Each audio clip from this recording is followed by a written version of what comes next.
Assalamualaikum warahmatullahi wabarakatuh.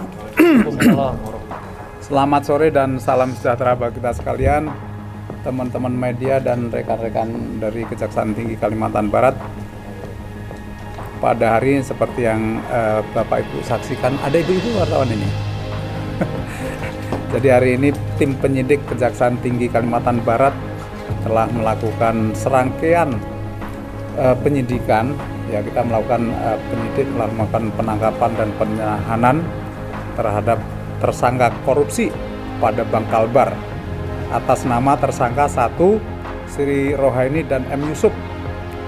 Nah, para tersangka ini disangkakan pasal 2 ayat 1 Jungto pasal 3 Jungto pasal 18 Undang-Undang 3199. Sudah tahu ya mungkin ancaman hukumannya, pidananya kalau pasal 2 itu minimal 4 tahun, maksimal 20 tahun. Kalau pasal 3 itu ancaman minimalnya 1 tahun dan maksimal 20 tahun. Pada hari ini para tersangka sudah diperiksa dan sesuai dengan pendapat para penyidik bahwa para tersangka ini akan dilakukan penahanan rutan rumah tahanan di Pontianak untuk mempercepat proses pemeriksaan, dan selanjutnya akan segera dilakukan pemberkasan. Seterusnya mungkin akan melalui tahap-tahap berikutnya, yaitu penyerahan tahap pertama yaitu berkas, dan mungkin akan tidak lama perkara ini akan segera diserahkan ke pengadilan tindak pidana korupsi di Pontianak. Ya, mungkin perkara ini adalah perkara snitching yang 3 orangnya ini sudah menjadi terpidana. Ya, ini yaitu atas nama Heri Murdianto, Muhammad Rajali dan Sulastyo Ageng. Ya, perkara ini terjadi di Bank Kalbar dan kerugian negaranya adalah 8.857.600.000. Nah, ini penyidik berhasil melakukan melakukan penyitaan dan mengamankan uang sekitar 1,3 miliar. 1,3 miliar saat ini dititipkan di Eskopronnya Bank Mandiri. Ya, di rutan ini dia menyiapkan SPJ, dia seolah-olah ada kontrak ini, ada surat perjanjian kontrak dari dinas sosial ya, yang dijadikan agunan di bank kredit, padahal sebenarnya tidak ada. Gitu. Nah, ini Bank Kalbar ada kerjasama di situ sehingga keluar pencairan itu di beberapa kredit yang nggak bisa terbayarkan gitu, karena memang ini fiktif, tidak ada dipanya tapi seolah-olah ada dipanya sehingga keluar kredit. Ini jadi banyak, jadi dibuat situ seolah-olah ada dipa itu ada 74 paket pekerjaan.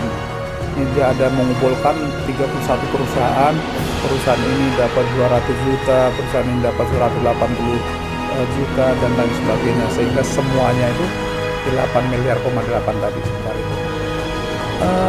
Iya, ternyata kan gini, ternyata ya ada tidak ada dipanya ya tidak ada dibayarkan kan gitu. Jadi uang itu dikasihkan para rekanan, ternyata setelah diserahkan ya memang nggak ada anggarannya, tapi sementara uang dari Bank Kalbar ini udah keluar gitu, sehingga akhirnya nggak terbayarkan kredit ini macam. Selain 3 tersangka ini, apakah ada pejabat Bank Kalbar juga? Bank Kalbar sudah kita tangani dan sekarang udah dalam rutan ya, dan menjalani hukuman. Ini kepala cabang Kalbar di Penggayang. Itu atas nama siapa?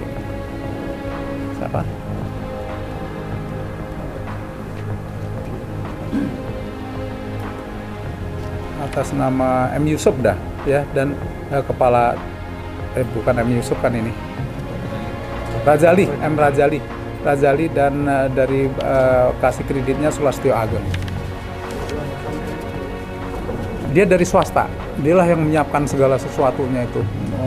Dokumen-dokumen itu dia yang menyiapkan. Dia tahu sebenarnya, makanya dia sebenarnya kita minta pertanggungjawaban dan dia harus bertanggung jawab. jasa ini ada Tidak, dia sebenarnya bekerja sendiri lah gitu. Ya, dia bagian Sri Rohan itu bagian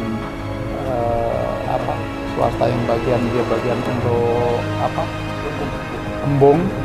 Kalau M Yusuf itu bagian jalan. Itu proyek mengerjakan jalan itu Yusuf, kalau ini itu bagian embung. Kira-kira kayak gitu. Oke, cukup.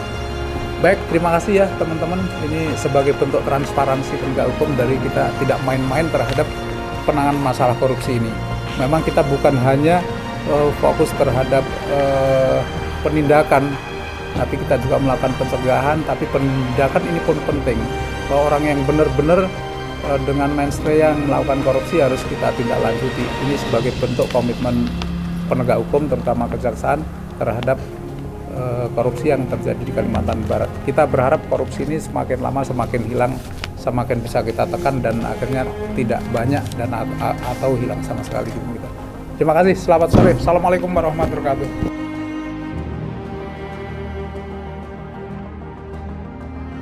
Gali bahwa barang siap diantar dan kondisi di lapangan tidak memungkinkan untuk